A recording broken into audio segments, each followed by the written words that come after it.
Hello, my name is Aaron Solomon, and today my case will be on Walmart Stores Incorporated versus Carl Cockrell.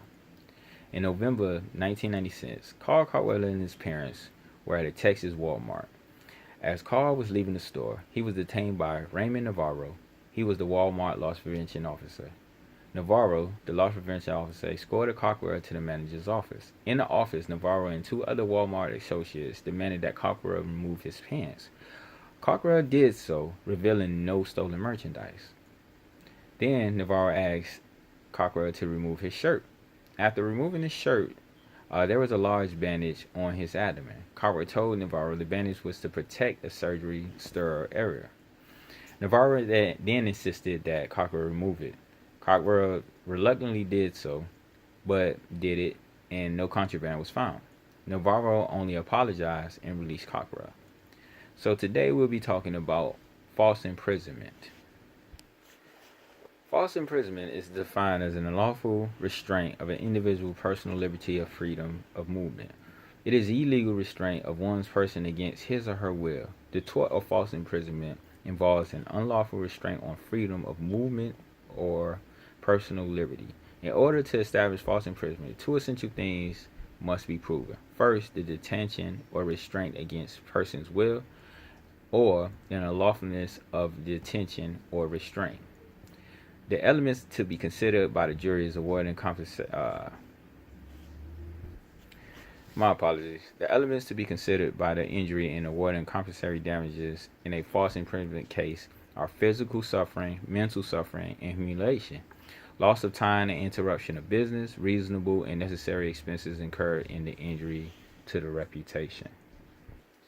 Knowing that, Cockrell brought action against Walmart, alleging false imprisonment and assault. The trial jury found that Cockrell was falsely imprisoned and that Navarro had assaulted Cockrell. When the lawyers asked Cockrell how he felt when the people looked at the scar, he said, "Humiliated. The dignity has been stripped and been raped. All your rights might as well have been taken away at the time because he had no rights. Even after it was over with, he felt he had no rights." So the mental anguish has already been established, and the idea of what false imprisonment is, or according to winning a trial jury, is the feeling of being detained or embarrassed in a sense, and he felt all of that by just the whole them taking off his surgical bandage. So the court used two other cases to cite or to help on the ruling of Cockrell, which preceded it. One was Saldivar versus H.E. Butt's store in Brownsville, Texas, and the other was Duran versus J.C. Penney. Saldivar case took place in August of 1985, and Saldivar and her family went into H.E. Butt's store and purchased some things. Saldivar had a pair of sunglasses that was clipped onto her blouse at the time. She walked outside, and the security guard, tapped her and told her to come back into the store.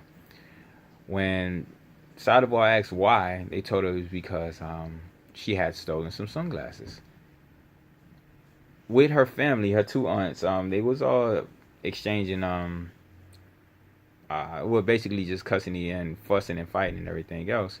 But Saldivar herself didn't say a thing. The store manager then came over, checked the glasses with a pair of glasses that was that was on display, and realized that, these wasn't stolen glasses, so they allowed them to leave. And in the other case, Duran, she and her son went into J.C. Penney's to purchase some trousers. And in there, they looked around and did everything else. And Miss Duran, she left with her purse and a handbag.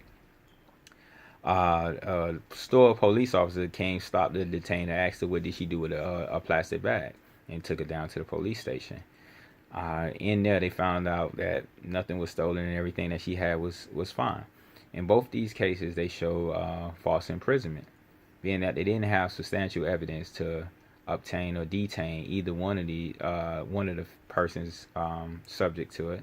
took them both and escorted them back to another area against their will, and pretty much embarrassed them because they was accused of stealing something, or was told they did something that they at that point didn't do, and nobody had evidence of saying that they did.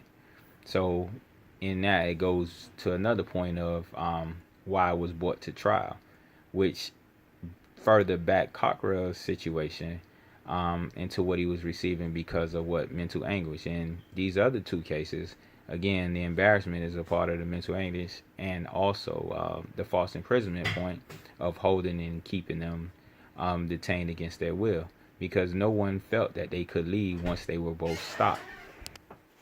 So with the textbook, and how does it relate? It deals with the question of acts of ethics and denying liability of the Walmart employee, which doesn't have anything to do with what false imprisonment is or the main purpose of the case itself. But the textbook basically is saying or showing that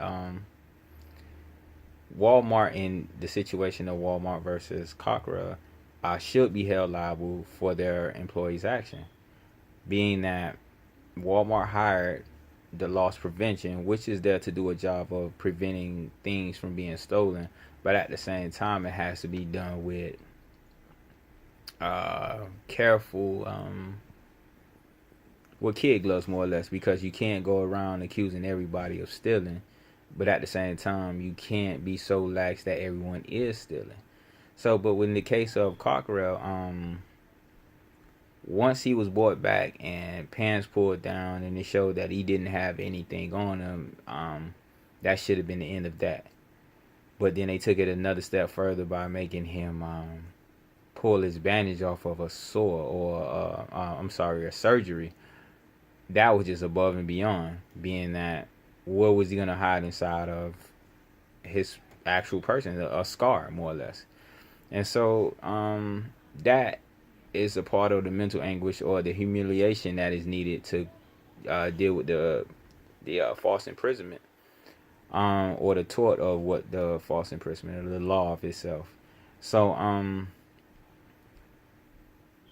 with the book, again, dealing with the liabilities of this, because it's basically a liability claim, or what is liability in this, but 1 and 2 had nothing or one to do with the other, because the main portion of this in this case, and the 2 others that backs it, as you do your research in Cockrell, with the case, the presidents, and then the cases that shepherdize it, it all shows the support behind false imprisonment, being that that's the main part of what was going on with the case itself, or what was going on in these cases.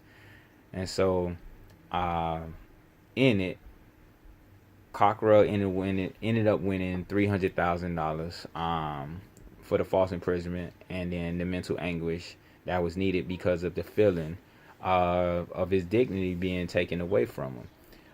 Then also, he was, if you further go into some of the cases, it shows that he wouldn't go to any other stores because of the fear of being stopped, the embarrassment of being stopped or accused of something that you didn't do.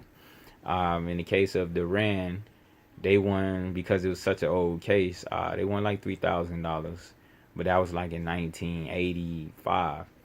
And the Saldivar, they family ended up winning like $40,000. I apologize, but it was awarded $40,000 for the whole idea of being embarrassed, taken out of the store, called back into the store, accused of things that they didn't do, not being able to leave, held against their will, with, again, no substantial evidence or anything else that would have helped their case go further. In my opinion, in regards to the legal principle, it's simple. It's cut and dry. Everything is defined. All laws are defined. Every action is defined.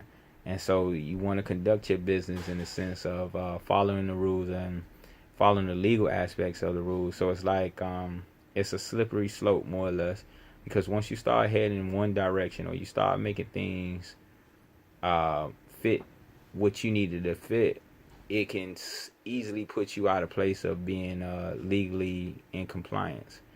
And in these cases, You want to prevent losing in a business, but at the same time, you don't want the means.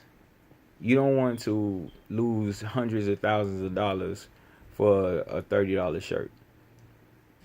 And those are the missteps that I've seen with these businesses, with their loss prevention, or these people that are held to stop people from stealing out their stores.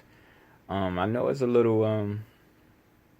My situation was a little here and there, but basically the aspect I just want everyone to understand what the false imprisonment is, and how easily it can be turned from stopping someone from stealing from your store to a lawsuit against your store. I hope you enjoyed. Have a good evening. Thank you.